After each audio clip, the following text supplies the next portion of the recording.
2004 is in line with the obligations of the three Rio Conventions of 1992 to which the Gambia is a signatory. Its main goal is bridging the capacity needs in the civil service sector as identified in the National Capacity Self-Assessment. It was also conceived to identify opportunities for addressing the capacity building constraints that we faced in our institutions. Through its extensive consultations, the NCSA process, that is the National Capacity Self-Assessment process, systematically identified the root causes behind the lack of achievements within the reach of the Rio Conventions. In response to this assessment, the Gambia adoption of the ecosystem approach for integrated implementation of multi-environmental agreements, MEA, at national regional level project was conceived. The National Capacity Self-Assessment was undertaken between 2002 and 2004 in order to identify the thematic and cross-cutting capacity constraints affecting the implementation of the three Rio Conventions. The National Capacity Self-Assessment process systematically identified the root causes behind the lack of achievements within each of the Rio Conventions.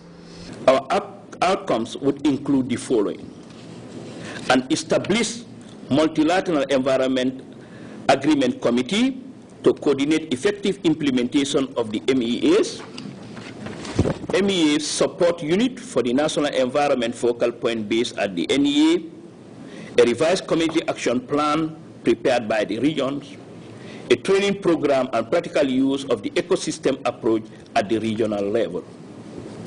As an output of the first outcome above, this training workshop is scheduled to increase the capacity of the MEA coordinating committee members, the Rio Convention focal points, and the MEA unit staff of the NEA to effectively fulfill their identified duties and roles.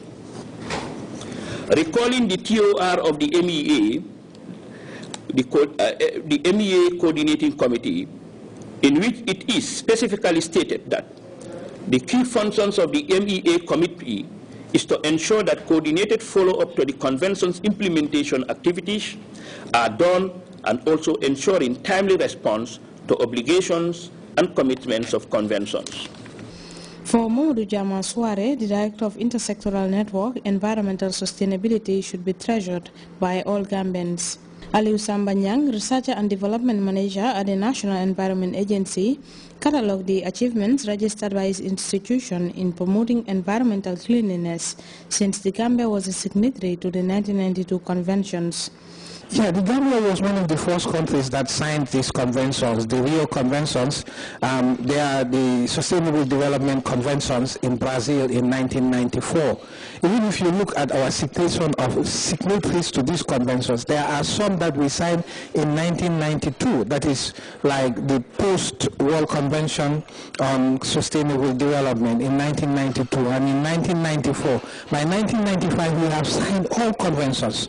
So, like, Gambia is a high participatory country in the international conventions.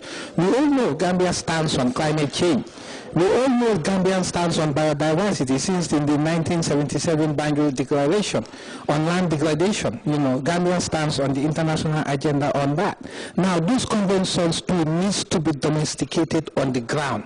So, of course, we are doing our international activities, but we have our national activities. And with domesticating those conventions, that's where this MEA Coordinating Committee comes in. Gatherings of this nature for the cause of advancing environmental management by building the capacity of those responsible of enforcing environmental safety laws, if nurtured, will eventually put the Gambia on another pedestal in its pursuit for a clean and healthy environment for our people. For Grts News, I am Esther Mane. previous years, the days after a major feast, particularly Tobaski, is generally characterized by a sudden shortage of fish stock in local markets. Measures have been taken by government to tackle such occurrences in the form of more fish storage facilities across major centers in the country. Uminjai went to one such facility in Backwater to see firsthand how the fish storage center is helping lessen the impact of the Tobaski hiatus by local fishermen, many of whom left to spend time with their families during the festivities. 2 days after the Tobaski feast, looking at the sales in the market before the feast, the marketplace is always busy with people here buying and selling goods.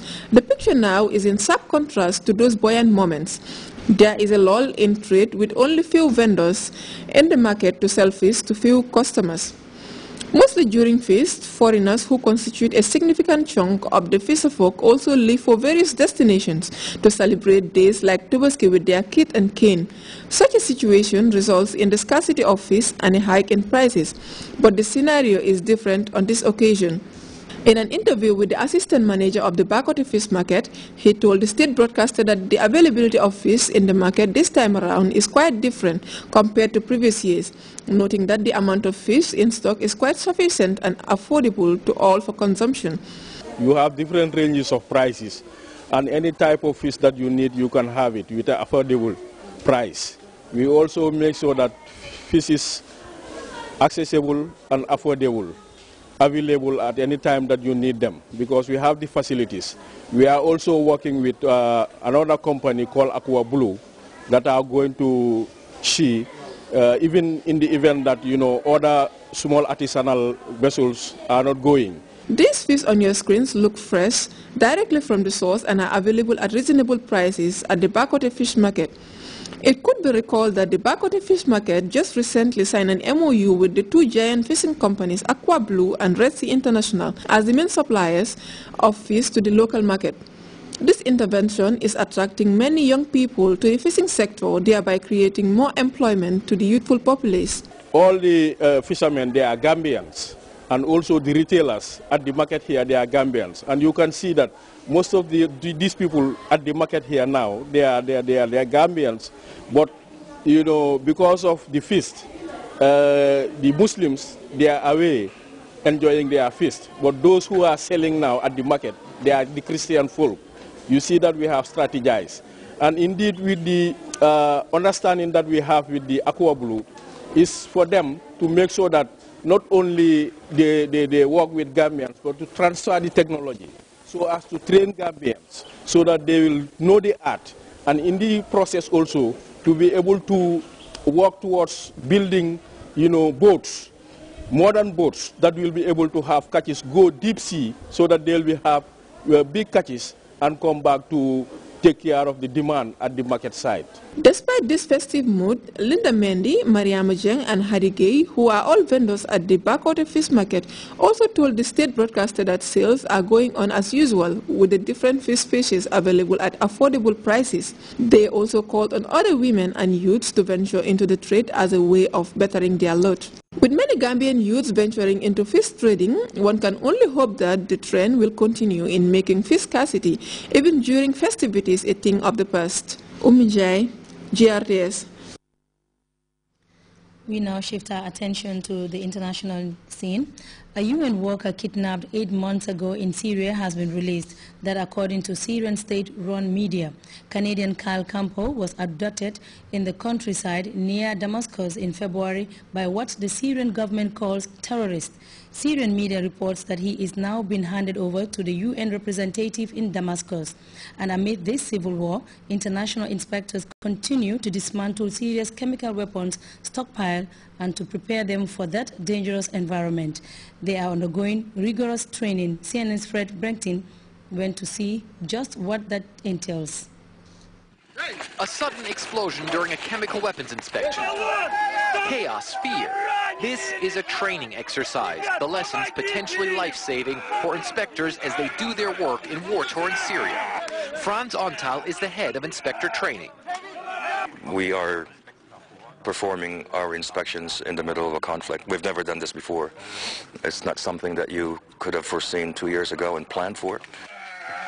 These inspectors from the Organization for the Prohibition of Chemical Weapons are being trained to identify dangerous situations, to avoid getting kidnapped, but also to help if they witness violent events. This hostile environments training course is conducted by the German Army.